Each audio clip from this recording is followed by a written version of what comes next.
అందరికీ నమస్కారం అండి. ఈరోజు మనం ఎల్వి జయ గారు రచించిన అత్తగారి హాస్యం అనే ఓ చక్కటి కథను విందాం. ఇక కథలోకి వెళ్దాం. సమర్థతో పెళ్లి తర్వాత అత్తగారింట్లో అడుగుపెట్టింది జాగృతి. మొదటి రోజు కొత్త దంపతుల చేత సత్యనారాయణ వ్రతం చేయిస్తున్నామంటూ బంధువుల్ని, చుట్టుపక్కల వారందర్నీ పిలిచారు సమర్థ తల్లిదండ్రులు రాధ, మాణిక్యాలరావు. ఇల్లంతా బంధువులతో నిండిపోయింది. ఉదయాన్నే మొదలుపెట్టిన వ్రతం పూర్తయ్యేటప్పటికి మధ్యాహ్నం 3 దాటింది. భోజనాలు ఎప్పుడు పెడతారని అందరూ ఎదురుచూస్తున్నారు. ఆకులేసి వండిన పదార్థాలని వడ్డించేలోపే ఆకలికి ఆగలేకపోయిన పిల్లలు వచ్చి కూర్చున్నారు. వడ్డనలు పూర్తయి తినడం మొదలు పెడదామని అందరూ అనుకుంటున్న సమయానికి మాణిక్యాలరావు తమ్ముడు శివరామొచ్చి, భోజనకాలే భగవత్ ప్రార్థన అంటారు, పిల్లలెవరైనా ఒక శ్లోకం చెప్పేస్తే అందరం తినడం మొదలు పెట్టచ్చు అన్నాడు.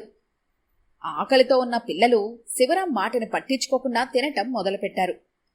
అది చూసిన రాధ, తెలుగు మాస్టార్కి ఎంత గౌరవం ఉందో కనబడుతోంది. మనవాళ్లని మాట వినకపోతే ఇక స్కూల్లో పిల్లల సంగతేంటో, అక్కడ కూడా నీకొచ్చే గౌరవం ఇంతేనా అంది శివరాంని వెక్కిరిస్తూ. మరిదన్న గౌరవం కూడా లేకుండా అందరి ముందు శివరాంని రాధ వెక్కిరించటం, అందరూ చూసి నవ్వటం తట్టుకోలేకపోయింది ఆయన భార్య అన్నపూర్ణ. పిల్లలు తింటున్నారు కదా, వాళ్ళు చెప్పకపోతేనే నేను చెప్తాను అని అన్నపూర్ణ స్తోత్రం చెప్పటం మొదలుపెట్టింది. మధ్యలోనే చప్పట్లు కొట్టింది రాధ. నీ భర్త పరువుని నిలబెట్టడానికి బాగానే ప్రయత్నించావు గాని నీ పేరును కూడా నిలబెట్టుకో, అన్నపూర్ణవు కదా, ఇక స్తోత్రాన్ని ఆపి తినే అదృష్టాన్ని అందరికీ ప్రసాదించు అంది విసుగ్గా. ఈసారి అన్నపూర్ణను చూసి నవ్వారు అందరూ. రాధ గురించి తెలిసి కూడా అనవసరంగా ఆవిడ నోట్లో నోరు పెట్టానని అనుకుంది అన్నపూర్ణ.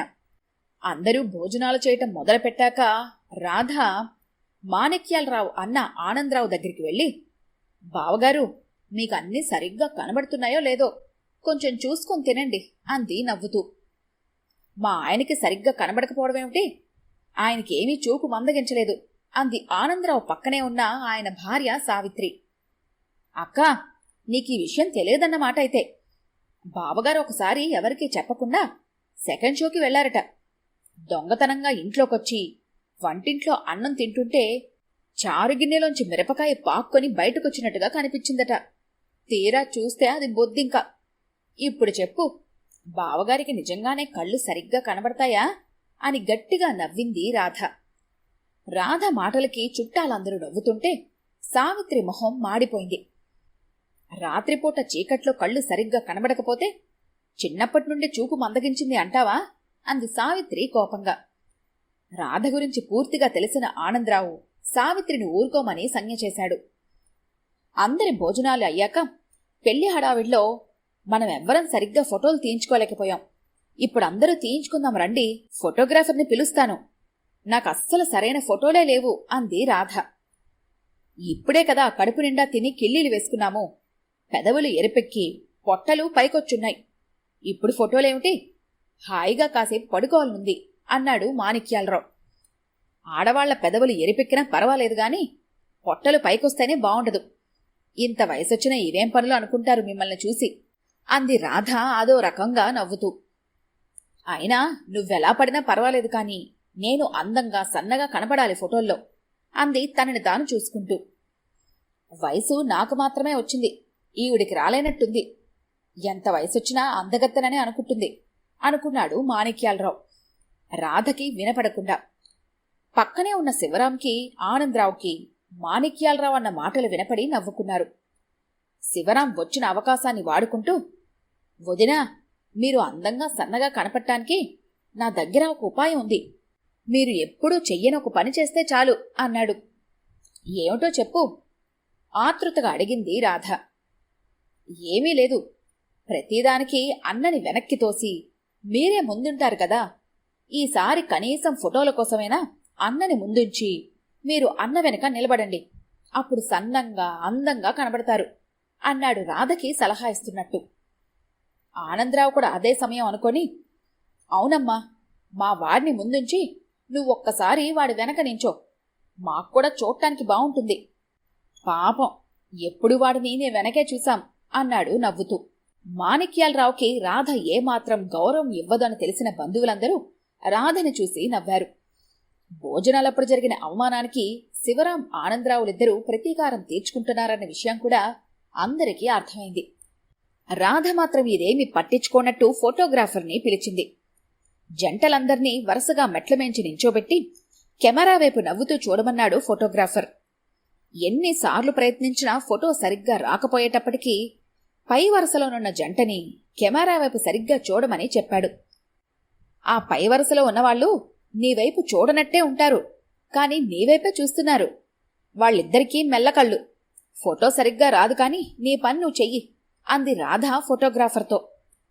పై వరుసలోనున్న రాధ ఆడపడుచు మీనాక్షి భర్త సుందర్రావు మొహాలు మాడిపోయాయి. అందరి ముందు ఈ విషయం చెప్పాలా వదినా అంది మీనాక్షి కోపంగా. ఉన్న విషయమే కదా చెప్పాను.